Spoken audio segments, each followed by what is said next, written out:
말씀을 따라 걷다 채널입니다. 푸른 초장교의 말씀 묵상 시간인데요.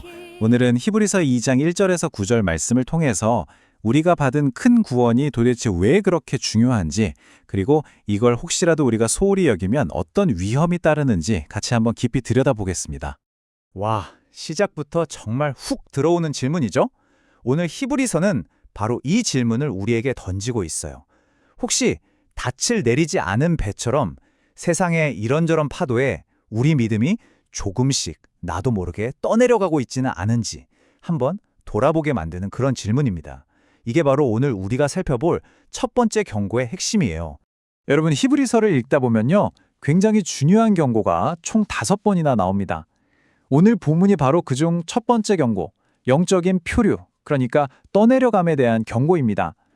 저자는 이걸 막기 위해서 정말 간절하고도 비장한 마음으로 우리에게 권면하고 있는 거죠. 이 경고가 그러므로라는 이 한 단어로 시작하는 거, 이거 그냥 지나치시면 안 됩니다. 아주 중요한 이유가 있어요. 바로 앞장인 1장에서 저자가 선지자나 천사와는 비교도 할 수 없는 예수 그리스도의 위대함에 대해 길게 설명했거든요. 그러니까 이 경고는 바로 그 위대하신 분에게서 온 것이기 때문에 우리가 더욱 정신 바짝 차리고 귀를 기울여야 한다는 뜻입니다.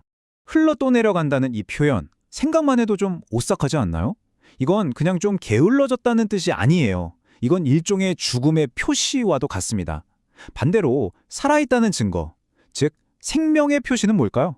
바로 하나님의 말씀을 간절히 사모하고 어떻게든 붙잡으려고 애쓰는 겁니다. 말씀을 계속 마음에 새기지 않으면 우리도 모르는 사이에 믿음이 파손될 수 있다는 아주 강력한 경고인 셈이죠.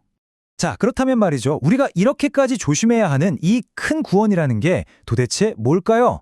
아마 그냥 죄에서 구원받는다는 것 그 이상의 훨씬 깊은 의미가 담겨 있을 겁니다. 한번 자세히 파고 들어가 보죠. 네, 큰 구원은 단순히 죄를 용서받는 것 이상을 의미합니다.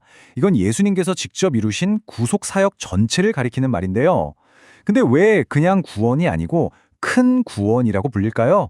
그 놀라운 특징들을 알면 아 하고 무릎을 딱 치게 되실 겁니다. 이 구원이 큰 진짜 이유는 바로 여기에 있습니다. 이걸 이루신 분이 천사나 위대한 선지자가 아니에요. 창조주 하나님께서 직접 우리와 똑같은 사람의 모습으로 오셔서 완성하신 구원이라는 겁니다. 여기서부터 스케일이 다르죠? 그렇기 때문에 이 구원은 절대 일시적이거나 불완전할 수가 없어요. 우리의 과거, 현재, 미래의 모든 죄를 용서하고 하나님과의 깨졌던 관계를 완전히 회복시키는 영원하고 완전한 구원. 정말 이름 그대로 어마어마하게 큰 구원입니다. 자, 이제 분위기를 조금 바꿔서요. 이토록 귀한 선물을 만약 우리가 가볍게 여긴다면 어떤 결과가 따르는지 좀 진지하게 살펴보겠습니다. 히브리서는 이 부분에 대해 매우 단호하게 이야기하거든요. 비교를 위해서 먼저 구약 시대로 한번 가볼까요? 그때는 천사들을 통해서 모세에게 율법이 전달됐잖아요. 근데 그 율법을 어기면 즉각적이고 아주 엄중한 심판이 뒤따랐습니다. 그냥 가볍게 넘어가는 법이 없었죠. 대표적인 예가 바로 그 유명한 금송아지 사건입니다. 하나님의 명령을 어기고 우상을 숭배했을 때 어떻게 됐죠? 그 자리에서 무려 3,000명이 죽임을 당했습니다. 율법을 어긴 대가가 얼마나 무서웠는지를 보여주는 끔찍한 사건이었어요. 이게 다가 아닙니다. 또 다른 사건에서는요, 이스라엘 백성이 음행을 저질렀을 때 하나님의 진노로 하루 만에 무려 23,000명이 죽었습니다. 율법 아래에서 불순종은 이처럼 즉각적인 심판을 불러왔어요. 이것이 바로 히브리서 저자가 우리 심장에 던지는 결정적인 질문입니다. 한번 생각해 보세요.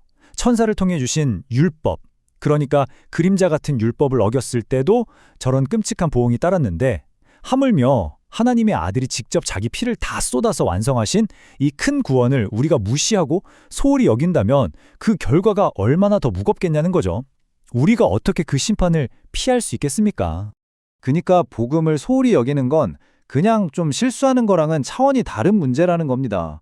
성경은 이걸 하나님의 아들을 발로 짓밟는 행위로 간주하고 구원의 기회를 영원히 잃어버릴 수 있는 돌이킬 수 없는 심판에 이를 수 있다고까지 경고합니다.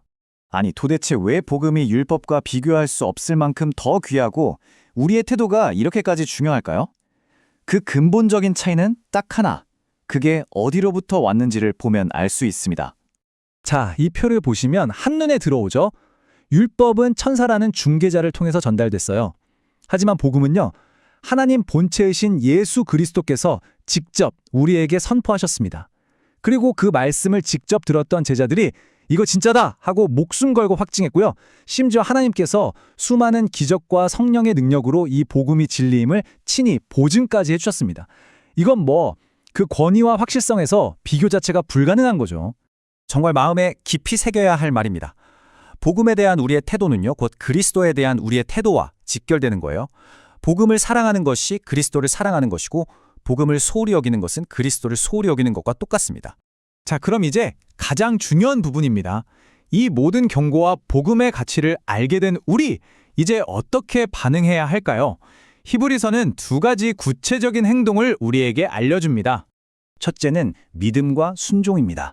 이렇게 엄청난 구원의 은혜를 값없이 받았으니까 이제는 그 은혜에 합당하게 살아가는 게 우리의 당연한 반응이겠죠. 그리고 둘째는 복음 전파입니다. 이 큰 구원은 너무너무 귀해서 나 혼자만 간직할 수가 없는 거예요. 이 기쁜 소식을 세상에 전하고 다른 사람들도 이 은혜를 누리도록 돕는 것이 바로 우리의 사명입니다. 오늘 말씀을 마무리하면서 우리 스스로에게 이 질문을 던져보면 좋겠습니다. 오늘 내 마음속에서 복음은 안녕하십니까?